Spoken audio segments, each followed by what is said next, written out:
You wake to the sound of bells cutting through darkness like a blade through silk. Your breath forms clouds in the frozen air of the dormitory, and your small hands shake as you pull the rough woolen habit over your head. You are 7 years old. Your feet, bare against the stone floor, have long since stopped feeling the cold. Around you, 20 other girls move in perfect silence, their faces pale as candle wax in the dim light filtering through narrow windows. One girl, no older than 5, struggles with her robes. You want to help her, but you remember what happened to Margaret when she whispered comfort to a crying child last week. 3 days without food. 3 days kneeling on dried peas scattered across the chapel floor until her knees bled through her stockings. This is not a school. This is not a sanctuary. This is Whitby Abbey in Yorkshire, England, in the year 1247 AD, and you are trapped here not by choice, but by the political machinations of your father, who needed to secure an alliance with the church. Your childhood ended the moment those heavy oak doors closed behind you 6 months ago. You will never see your mother again. You will never run through fields or laugh without permission. You will never taste honey cakes or feel the warmth of a hearth surrounded by family. Instead, you will spend the next decade learning that survival requires perfect obedience, that hunger is holiness, and that silence is your only friend. Before diving into these forgotten stories of survival and suffering, if you enjoy learning about the hidden truths of history, consider hitting that like button and subscribing for more content like this. And please comment below to let me know where you're listening from. I find it incredible that we're exploring these ancient stories together from different parts of the world, connected across time and space by our shared curiosity about the past. Dawn arrives with the first bell at 4 in the morning. No sunrise here brings warmth or hope, only obligation. Children as young as 5 stumble from their straw pallets, their bodies stiff from sleeping on floors that never warm, in rooms where breath freezes and rats scurry between the stones. At Shaftesbury Abbey in Dorset, founded in 88 AD, the dormitory housed girls from noble families who had been deposited there like unwanted furniture. Lady Godiva of Mercia sent her youngest daughter Edith to this place in 1043 AD, when the girl was barely 4 years old. Political alliance required sacrifice, and children, particularly daughters, were expendable currency in the game of medieval power. Edith's story survives in fragments within the Abbey's chronicles, written by Abbess Elfgifu in careful Latin script. Parvula Edith, she wrote, weeps without cease for 3 days and nights. Her tears freeze upon her cheeks in the morning cold. She calls for her mother in the Saxon tongue, but we speak only Latin here. She must learn that her mother is dead to her now, and God is her only father. Picture these children stumbling through their first weeks, their hair, once carefully braided by loving servants, now roughly shorn to prevent vanity. Their soft silk gowns replaced by scratchy woolen habits that chafe against skin unused to such coarseness. Their delicate hands, once protected by fine gloves, now cracked and bleeding from cold and constant work. Lady Matilda Fitzwalter, sent to Godstow Abbey near Oxford in 1185 AD at age 6, wrote years later in a letter smuggled to her sister, "I remember the taste of marchpane and the feel of ermine against my cheek. Now I know only the taste of barley gruel and the feel of rough hemp against my skin. Sometimes I wonder if those early memories are dreams, for this stone world feels too real to have been preceded by any other life." Silence wasn't golden in these places. It was survival. From the moment of morning prayers until the final bell at night, speaking was forbidden unless specifically required for lessons or confession. Girls learned to communicate through glances, through the subtle positioning of hands during prayer, through the careful placement of their bodies in the refectory. A tilted head might mean hunger. A certain way of holding the prayer book could signal illness. A particular posture during Mass might indicate that someone was struggling with despair. At Barking Abbey in Essex, renowned for its harsh discipline, the silence was broken only by the sound of leather striking flesh. The discipline chamber was a small stone room where girls were taken for infractions as minor as smiling during prayers or moving too slowly during processions. Sister Ermengarde, who served as disciplinarian from 1203 to 1219 AD, kept meticulous records of punishments in her Liber Correctionum. Her entries read like a catalogue of cruelty. Alicia, age 7, struck 5 times with the rod for laughing during none. Marguerite, age 9, 15 strokes for speaking during the reading of scripture. Beatrice, age 5, held by the arms while struck 10 times for wetting her bedding. These weren't occasional punishments.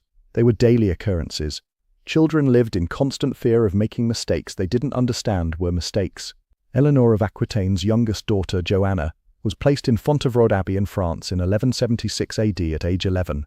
Her letters to her mother, discovered in the abbey's archives in the 19th century, reveal a child slowly breaking under the weight of constant surveillance and punishment. "Dearest mother," she wrote, "I have learnt to move like a shadow and breathe like a whisper. Yesterday I was beaten for allowing my thoughts to wander during matins. How do they know what I think? I fear they can see inside my mind. I fear they can see my dreams of home." Food was not nourishment. It was both punishment and control. Children ate once a day, sometimes twice if they were fortunate. The fare was gruel, black bread and water. Meat was forbidden except on the highest feast days, and even then it was given sparingly. At Wilton Abbey in Wiltshire, breakfast consisted of a small piece of bread and a cup of water. Dinner was barley porridge with perhaps a few vegetables grown in the abbey garden. Children who arrived plump from their noble homes quickly became gaunt, their cheeks hollow, their eyes too large for their faces. But hunger was intentional. It was considered a spiritual discipline, a way to bring the body into submission to God's will. What the abbesses didn't acknowledge was that hungry children cannot concentrate on prayers. They cannot learn effectively. They become obsessed with food, hoarding crusts of bread in their clothing, dreaming of feasts instead of salvation. Agnes of Bohemia, daughter of King Ottokar I, was sent to the Poor Clares convent in Prague in 1234 AD, at age 8. Her confessor, Brother Francis, wrote to her father, "Your daughter speaks of nothing but food. She counts the hours between meals. She weeps not for your absence, but for the memory of roasted fowl and honeyed wine. This is not devotion, your majesty. This is desperation." Winter in these stone fortresses was particularly brutal. Heating was minimal, limited to small fires in the chapter house and perhaps the scriptorium. Dormitories remained unheated, even when snow piled against the windows and ice formed on the water basins. Children slept in shared beds, huddled together for warmth, often 3 or 4 to a narrow straw mattress. At Nunneminster Abbey in Winchester, built in 1902 AD, the dormitory was a long, narrow hall with no windows and only one small fireplace at the far end. Girls slept fully clothed, wearing every piece of clothing they owned, and still woke with frostbite on their fingers and toes. Lady Isabel de Clare, sent to Amesbury Abbey in Wiltshire in 1248 AD at age 6, wrote in her adult memoir, "I remember the sound of teeth chattering in the darkness, like castanets played by invisible hands. I remember the girl next to me, Marie, who was barely 5 and came from Normandy. She spoke no English and wept every night for her nurse. One morning in February she would not wake. Her lips were blue as violets. They carried her away while we recited morning prayers, and we never spoke of her again. It was as if she had never existed." Death was common and unremarkable. Children died from cold, from illness, from malnutrition, from despair. Abbey records show infant mortality rates of nearly 30% for girls under 10. These deaths were recorded matter-of-factly, without emotion or investigation. At Shaftesbury Abbey, the death roll for the year 1209 AD lists: Johanna, age 5, died of fever on the feast of St. Michael. Marguerite, age 7, died of wasting sickness on the feast of St. Luke. Beatrice, age 6, died of consumption on the feast of St. Martin. No surnames, no family notifications, no elaborate burials. They were buried in unmarked graves in the convent cemetery, their lives reduced to brief entries in account books. Education, when it existed, was limited to basic literacy in Latin and the memorization of prayers. Most children learnt to read only enough to follow along in their prayer books. Writing was taught to a select few, and usually only to those destined for administrative positions within the convent. Mathematics was virtually non-existent. History was limited to biblical stories and the lives of saints. Science was considered dangerous, as it might lead to questioning God's mysteries. At Luckock Abbey in Wiltshire, founded in 1229 AD, the curriculum consisted of memorizing the Psalms, learning to embroider ecclesiastical vestments, and studying the lives of female saints. Lady Ella of Salisbury, who founded the abbey, wrote in her charter, "Let the young maids learn submission through Scripture, patience through needlework, and humility through the study of those holy women who suffered for Christ." There was no mention of arithmetic, no study of medicine or healing, no exploration of literature beyond religious texts. These children were being trained not to think, but to obey. Physical punishment was not only accepted, but considered necessary for spiritual development. The rod, the strap, and the discipline of fasting were tools of salvation. Children who showed signs of independence or creativity were beaten until they conformed. At Dartford Priory in Kent, founded in 1355 AD, the rule stated, "Spare not the rod, for it is through suffering that the young soul learns to love God above all earthly things." The abbess, Dame Joan Vaux, was known throughout England for her harsh methods. She kept a collection of willow switches in her chamber, each marked with the names of the girls in her care. Parents who visited their daughters noted the welts on their arms and backs, but said nothing. To question the abbess was to question God himself. Sister Marguerite of Hainaut, who served as novice mistress at Poissy Abbey in France from 1298 to 1315 AD, wrote in her private journal, "Today I struck young Blanche 20 times for questioning why God allows suffering. She is 8 years old and asked why her baby brother died if God loves children. Such questions are dangerous. They lead to doubt, and doubt is the enemy of faith. Better she learn through pain than through reason, for reason leads to perdition." Sleep was interrupted regularly for night prayers. Children were awakened at midnight for matins, again at 3 for lauds, and again at dawn for prime. Their developing bodies, already weakened by poor nutrition and cold, were further stressed by chronic sleep deprivation. At Godstow Abbey, where Rosamond Clifford, mistress of Henry II, was buried in 1176 AD, the night bells rang so frequently that the children developed a strange walking sleep. They would rise and recite prayers while barely conscious, their eyes open but unseeing, their voices joining in unison chants they had memorized through repetition rather than understanding. Lady Alice Fitzhugh, who spent 12 years at Godstow beginning in 1289 AD, wrote to her niece, "I learned to pray in my sleep, to genuflect while dreaming, to sing psalms while my mind wandered through memories of sunlight and laughter. We were like clockwork dolls, wound up each morning and set in motion by the bells. I feared that if the bells ever stopped, I would collapse entirely, for I had forgotten how to move without their command." Emotional bonds were actively discouraged. Children were taught that love for family was idolatry, that affection between friends was sinful, that any attachment to earthly things was an obstacle to salvation. At Elstow Abbey in Bedfordshire, where John Bunyan would later find inspiration for Pilgrim's Progress, girls were forbidden from forming particular friendships. They were moved regularly between dormitories to prevent emotional attachments. Letters from home were read aloud to the entire community to prevent private comfort. Gifts from families were confiscated and distributed equally among all the children, removing any sense of individual care or special love. Dame Clemence of Barking, who ruled Barking Abbey from 1173 to 1186 AD, instituted a policy of spiritual detachment that forbade girls from speaking of their families or their lives before entering the convent. "The past is death," she proclaimed. "Only the present service to God matters. Those who dwell on earthly affections will find no peace in prayer." Children who mentioned their parents or siblings were punished with solitary confinement in stone cells where they were fed only bread and water until they agreed to release their worldly attachments. Young Lady Maud de Brosse, sent to Achonbury Priory in Herefordshire in 1235 AD at age 7, wrote in her secret diary, "I try to remember my mother's face, but it grows dimmer each day. Sister Agatha says this is good, that I am learning to love God more than earthly things, but I do not feel love for God. I feel only emptiness, as if something precious has been carved out of my chest with a dull knife. I pretend to be holy, but inside I am becoming hollow." Physical abuse extended beyond formal punishment. Children were regularly struck for minor infractions, pinched for inattentiveness, and slapped for showing emotion.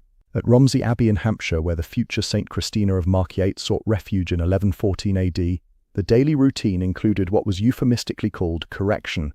This involved the systematic use of physical intimidation to enforce compliance. Children learned to flinch at sudden movements, to keep their eyes downcast, to speak only when spoken to. The scriptorium at Shaftesbury Abbey contains a manuscript illuminated by a young girl named Adelheid in 1267 AD. In the margins, barely visible, she drew tiny figures of children with tears streaming down their faces. These marginalia were discovered only in 1923, when the manuscript was being restored. Art historians believe these were secret messages, ways of expressing pain and fear that could not be spoken aloud.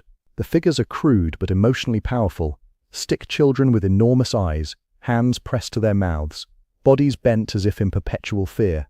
Sexual abuse, while not officially acknowledged, was documented in confession records and private letters. At Warewell Abbey in Hampshire, founded in 986 AD, Father Edmund the Confessor wrote to his bishop in 1278 AD, "I am troubled by what I hear in the confessional. Young girls speak of inappropriate touching by elder nuns, of being made to lie with sisters for warmth in ways that disturb their innocence. I know not how to counsel them, for they fear punishment if they resist, yet their souls are surely being damaged by these practices." Dame Agnes of Huntingdon, who served as abbess at Elstow Abbey from 1257 to 1281 AD, was investigated by church authorities following accusations from several noble families. Letters between Bishop Hugh of Lincoln and the Archbishop of Canterbury describe unseemly conduct with the younger maids and practices that corrupt the innocent. The investigation was quietly dropped when Dame Agnes provided substantial financial gifts to the church, and the accusers were threatened with excommunication if they continued their complaints. Lady Isabel de Fortibus, daughter of the Earl of Devon, was removed from Canonsley Abbey in Devon in 1284 AD after she sent a coded message to her father describing evil touches in the darkness. Her father, William de Fortibus, wrote to King Edward I, "My daughter speaks of things that cannot be named, of sisters who come to her bed in the night and do unholy things. When I demanded answers from the abbess, she claimed my daughter was mad with religious fervor, but I have seen the marks on her body, the fear in her eyes. I will not leave her in that place of corruption." Medical care was primitive and often dangerous. Children who fell ill were treated with bloodletting, purging and prayer. At Wilton Abbey, the infirmary was a small stone room with no windows and minimal heating. Sick children were isolated from the community and left to recover or die with minimal intervention. The Abbey chronicler Sister Mathilde wrote in 1245 AD, "Little Constance suffers from a fever that burns her flesh and makes her speak in strange tongues. We have bled her thrice and given her bitter herbs, but she grows weaker. The abbess says it is God's will, that perhaps her suffering will purchase grace for us all." Herbal medicine was practiced by some of the elder nuns, but it was often mixed with superstition and religious ritual. At Amesbury Abbey, Sister Beatrice the herbalist kept detailed records of treatments. For fever in children, mix wormwood with holy water and blessed salt. If the child continues to burn, apply leeches to the temples while reciting 50 Ave Marias. Should the fever break, give thanks to Saint Dymphna. Should the child die, give thanks to God for calling another innocent soul to heaven. The psychological impact of this isolation and abuse was profound. Children who survived to adulthood often displayed what we would now recognize as trauma responses. They had difficulty forming relationships, experienced nightmares and anxiety, and struggled with depression. Lady Margaret Beaufort, who spent 3 years at Maxstoke Priory in Warwickshire from 1439 to 1442 AD, wrote in her private devotional book, "I am 30 years old, and still I wake in terror when church bells ring. I still count the hours between meals. I still find myself moving silently through my own home, as if noise might bring punishment. The child I was in that place is dead, but her ghost haunts every moment of my life." Some children attempted escape, though few succeeded. At Godstow Abbey, a girl named Mabel of Gloucester attempted to flee in 1278 AD by hiding in a cart carrying supplies to Oxford. She was caught and brought back, where she was imprisoned in the Abbey's underground punishment cell for 3 months. The cell was barely large enough for a child to lie down, with no light and minimal food. When she was finally released, other children reported that she had lost the ability to speak coherently and would rock back and forth while humming tunelessly. Dame Alice of Normandy, who served as abbess at Malling Abbey in Kent from 1289 to 1305 AD, kept a detailed record of escape attempts. Her journal records, young Marie attempted to scale the walls during matins. She fell and broke her arm, which I take as God's punishment for her defiance. Catherine tried to hide in the hay wagons bound for Canterbury. She was discovered and brought back for proper correction. Isabel feigned illness to avoid morning prayers, hoping to be taken to the infirmary and thence to escape. All these attempts reveal the same evil, the unwillingness to submit to God's plan for their lives. The most heartbreaking aspect of these records is how systematically these children were broken. They arrived as individuals with personalities, preferences, and dreams. They were transformed into hollow vessels for religious devotion, their spirits crushed under the weight of absolute obedience. At Barking Abbey, the chronicler Sister Euphemia wrote with what seems like satisfaction, "Young Lady Philippa arrived last spring full of worldly pride and stubborn will. She spoke often of her silk gowns and her pet falcon. Today she knelt before me and begged forgiveness for her former vanity. She has requested that her beautiful hair be cut even shorter, that her meals be reduced further, that she be given additional penances. God has conquered her rebellious heart." This was not education. This was systematic destruction of personality and individuality. Children learned that their thoughts were dangerous, their emotions were sinful, their bodies were shameful. They were taught to fear their own minds, to distrust their own feelings, to submit completely to authority without question. At Romsey Abbey, the novice mistress Dame Scholastica wrote instructions for training young girls. The child must be taught that her will is corrupt, that her desires are evil, that her only hope lies in complete surrender to God's representatives on earth.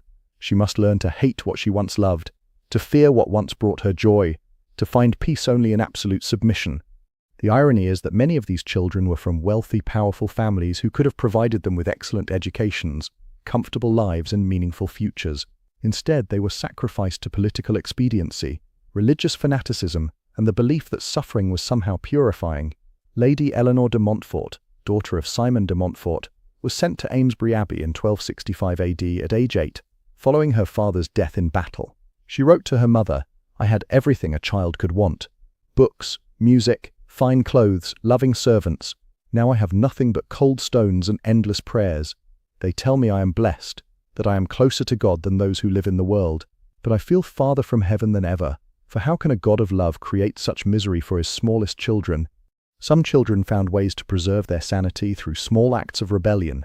At Shaftesbury Abbey, archaeological excavations in the 1960s uncovered a cache of small objects hidden in the wall of the dormitory: a wooden doll, a piece of colored glass, a pressed flower, a letter written in a childish hand. These were treasures hidden by children who refused to let their humanity be completely extinguished. The letter, written in Norman French, reads, "My name is Eleanor. I am 7 years old. I have been here for 2 years. I remember my mother's voice when she sang to me. I remember my father's beard against my cheek. I remember my dog Rousseau, who would sleep at the foot of my bed.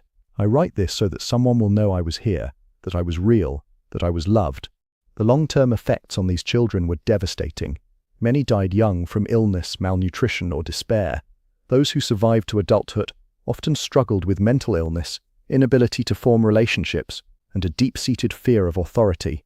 Some became abbesses themselves, perpetuating the cycle of abuse they had experienced. Others, when they finally escaped or were released, found themselves unable to function in the normal world.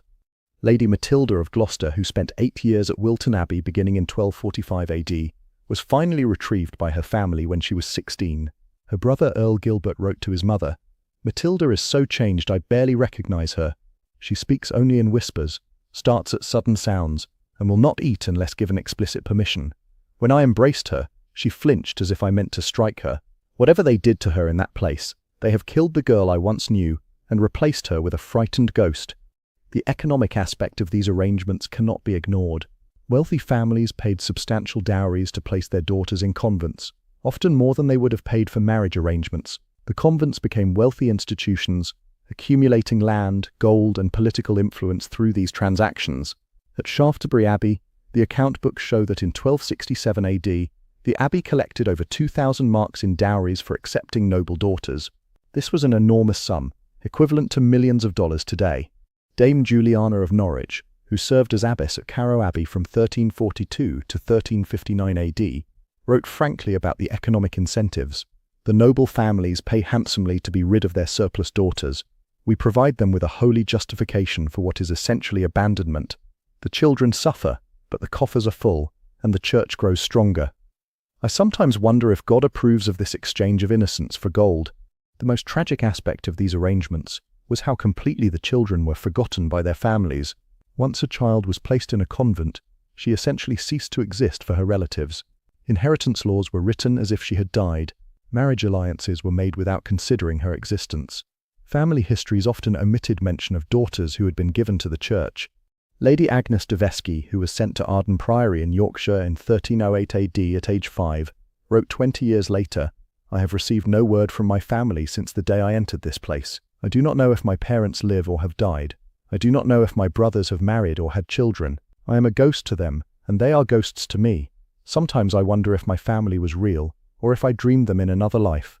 The psychological techniques used to break these children were sophisticated and systematic. They were isolated from everything familiar, subjected to constant surveillance, punished for expressing emotion, and rewarded only for complete submission. At Nunmonkton Priory in Yorkshire, the rule stated, "The young maid must be watched always, for in solitude she may remember her former life and grow sorrowful.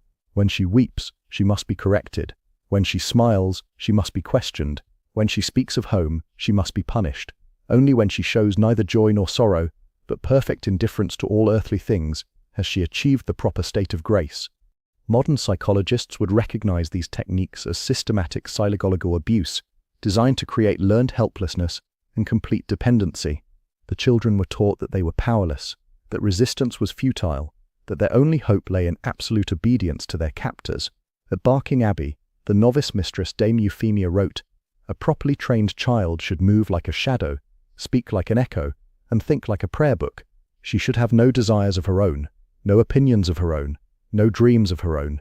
She should be an empty vessel, ready to be filled with God's will as interpreted by her superiors." The rare accounts of children who maintain their spirit despite years of abuse are particularly poignant. Lady Marguerite de Clare, who spent 6 years at Amesbury Abbey beginning in 1282 AD, secretly kept a journal written in a coded script she developed. Her entries reveal a child determined to preserve her identity despite overwhelming pressure to conform. "They have taken my name and call me Sister Scholastica. They have taken my hair and covered my head with rough cloth. They have taken my voice and demand silence. But they cannot take my thoughts, though they try. In my mind I am still Marguerite. I still love the feel of silk and the taste of honey. I still remember my mother's laughter and my father's stories. They may own my body, but my soul remains my own." The complicity of families in these arrangements is perhaps the most difficult aspect to comprehend. Parents who claim to love their children willingly sent them to places where they knew they would suffer. The letters between parents and abbesses reveal a shocking callousness toward children's welfare. Lord Hugh de Mortimer wrote to the abbess of Ackenbury Priory in 1278 AD, "I send my daughter Isabel to your care. She is willful and prone to laughter, faults which I trust you will correct with appropriate discipline. Do not spare the rod, for I would rather have a godly daughter than a happy one." Lady Joan de Geneville wrote to her daughter at Amesbury Abbey in 1290 AD, "I am pleased to hear that you have learned submission and no longer weep for your former life. Your suffering now will purchase ease in the world to come. Remember that earthly happiness is fleeting, but heavenly reward is eternal. Bear your trials with patience, and know that I am proud of your sacrifice." These letters reveal parents who had convinced themselves that they were acting in their children's best interests, that suffering was somehow beneficial, that breaking a child's spirit was a form of love. The psychological mechanisms they used to justify their actions are eerily similar to those used by abusers throughout history. The claim that pain is necessary, that it builds character, that it serves a higher purpose. The medical consequences of the harsh conditions were severe and well documented. At Wilton Abbey, the death records show that nearly half of all children admitted died before reaching adulthood. The causes were varied but predictable: malnutrition, disease, exposure, and what the chroniclers euphemistically called failure to thrive. Modern physicians would recognize these deaths as resulting from systematic neglect and abuse. Sister Marguerite the Infirmarian at Shaftesbury Abbey wrote in 1289 AD, "Young Beatrice grows thinner each day despite our efforts to feed her. She cannot retain food and speaks constantly of her mother. I fear her body fails because her spirit is broken." The abbess says this is God's will, but I have seen many children sicken and die in this same manner. Their bodies seem to give up when their hearts are destroyed. The psychological concept of failure to thrive was unknown in medieval times, but the symptoms were clearly observed. Children who could not adapt to the harsh conditions would gradually waste away, losing weight, becoming listless, and eventually dying without any obvious physical cause. Modern understanding of trauma would recognize these deaths as the result of severe psychological stress manifesting in physical symptoms. Educational opportunities for these children were minimal and focused entirely on religious instruction. At Larcock Abbey, the curriculum consisted of memorizing Latin prayers, learning to read basic religious texts, and acquiring rudimentary skills in embroidery and manuscript copying. There was no instruction in mathematics, science, history, or literature beyond religious works. The goal was not to educate, but to indoctrinate. Dame Ella of Salisbury, foundress of Lacock Abbey, wrote in 1232 AD, "Let the young maids learn only what is necessary for the service of God. Too much learning breeds pride, and pride is the root of all sin. Better they remain ignorant of worldly knowledge and pure in their devotion, than clever in their speech and corrupt in their hearts."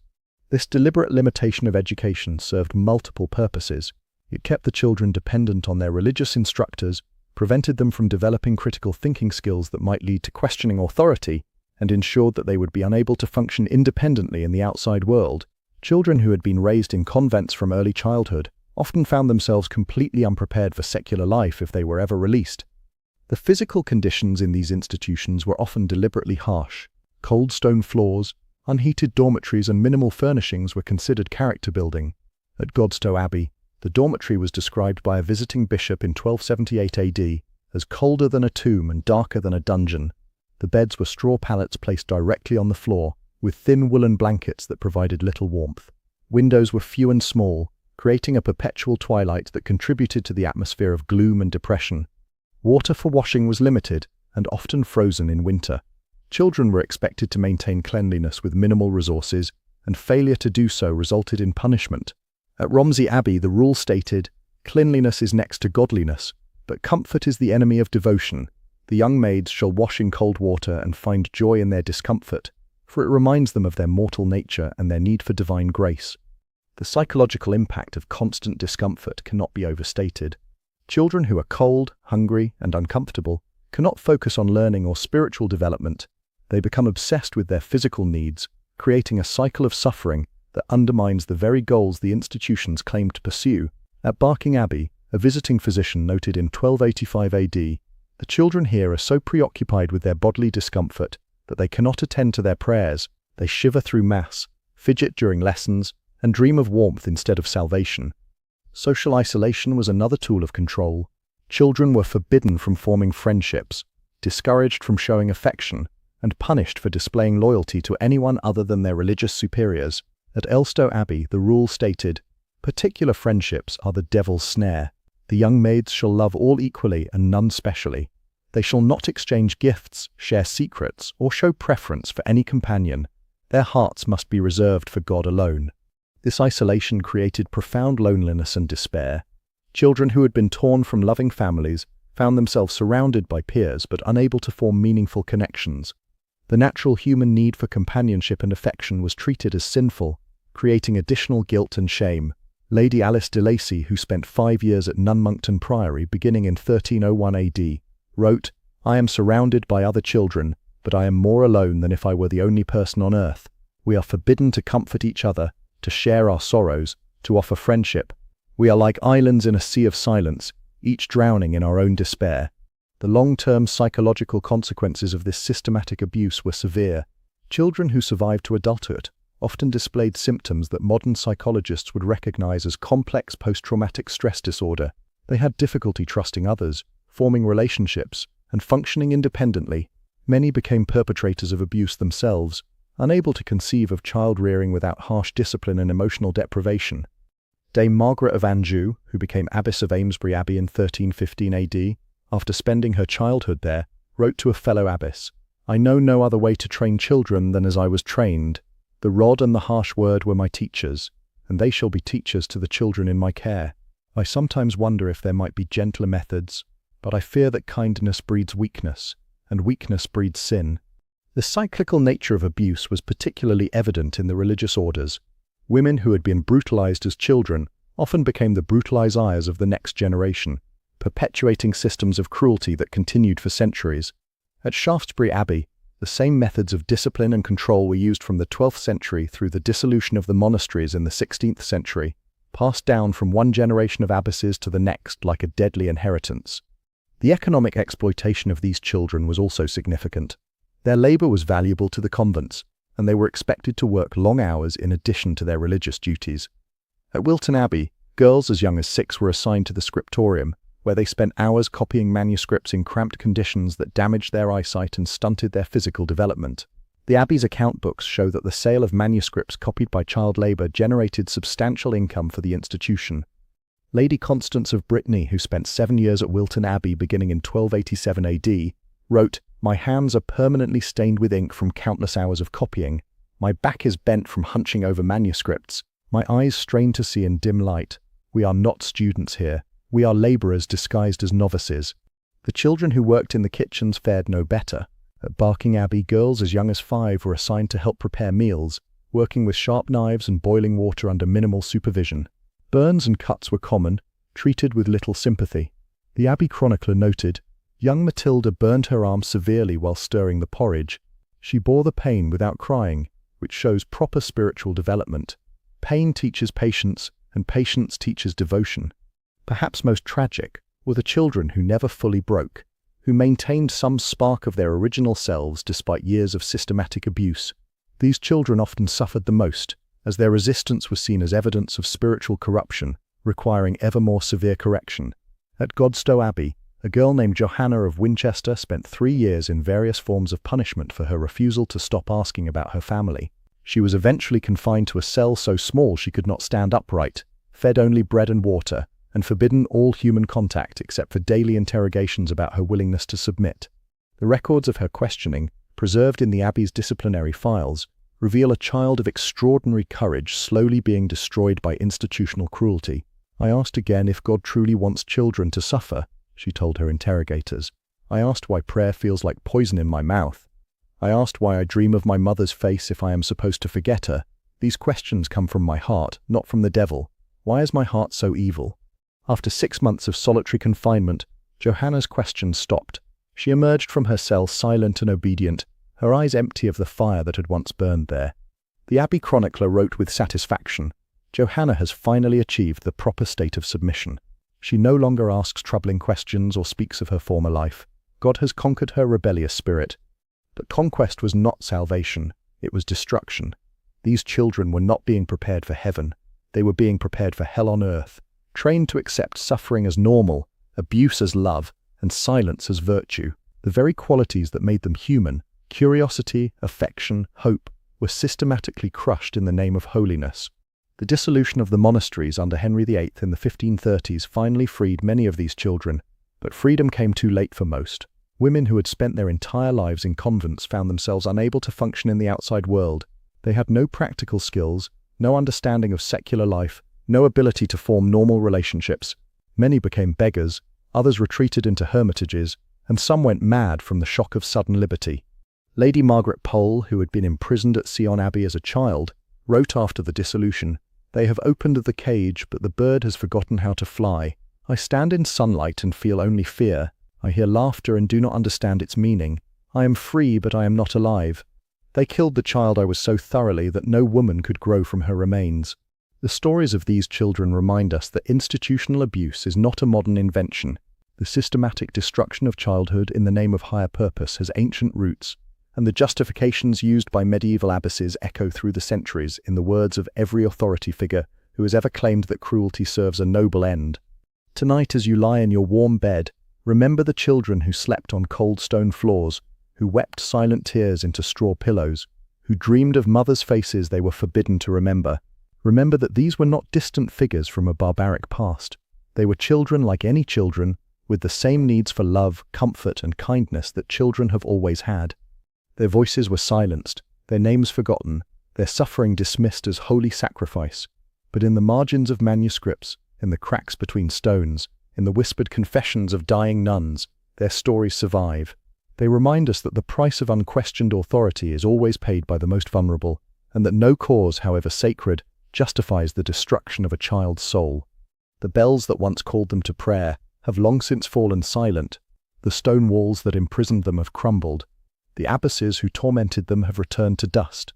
But the echo of their suffering remains, a warning from the past that childhood is sacred, that innocence deserves protection, and that any system that systematically destroys the young in the name of salvation is itself damned. You wake to the sound of bells cutting through darkness, but this time you do not wake alone in a cold dormitory surrounded by frightened children. You wake in a world where childhood is valued, where children's voices matter, where suffering is not mistaken for sanctity. The bells that ring now call not to enforced prayer but to memory, memory of those who had no choice, no voice, no escape from the stone fortresses that promised heaven but delivered only hell. Remember them, remember their names when you can find them, remember their pain when records preserve it. Remember their courage when it flickered briefly before being extinguished. Remember that they were children first, victims second, and statistics never. In remembering, we honor not just their suffering, but their humanity, and in honoring their humanity, we guard against the return of systems that would sacrifice children on the altar of any cause, however noble it claims to be.